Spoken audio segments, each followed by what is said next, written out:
अक्सर औक़ात जब हम अपने दोस्तों और अज़ीज़ व अक़ारिब के साथ बैठे हों, तो उनकी उन बातों पर भी हम ख़ामोशी इख्तियार कर लेते हैं जो सरासर बातिल होती हैं या सरासर गलती पर मबनी होती हैं। इससे मुराद ये होता है कि हमने ना सिर्फ़ उनका गलती पे साथ दिया, बल्कि हक़ गोई को भी छुपा लिया। कुरान पाक में अल्लाह तबारक तआला ने इरशाद फरमाया, या अय्युहल्लज़ीना आमनू तक़ुल्लाह कूनू मअस-सादिक़ीन, और एक जगह फरमाया क़ूलू क़ौलन सदीदा, एक जगह फरमाया सीधी बात करो और दूसरी जगह फरमाया कि सच्चों के साथ हो जाओ।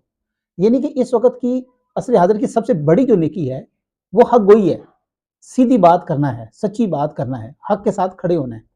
यानी आप अब कुरान पाक में एक जगह अल्लाह फरमाता है कि तुम सच्ची गवाही दो, अब चाहे वो गवाही तुम्हारे अपनों के खिलाफ क्यों ना हो।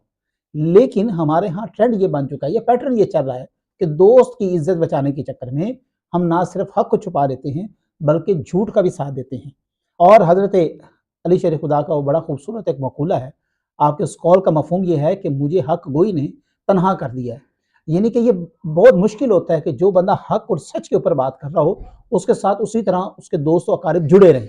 क्योंकि हम वो सुनना चाहते हैं जो हमारे हक़ में है, हम वो सुनना चाहते हैं जो हमें पसंद है, हम वो नहीं सुनना चाहते जो हक़ है या हमारे खिलाफ आ जाए।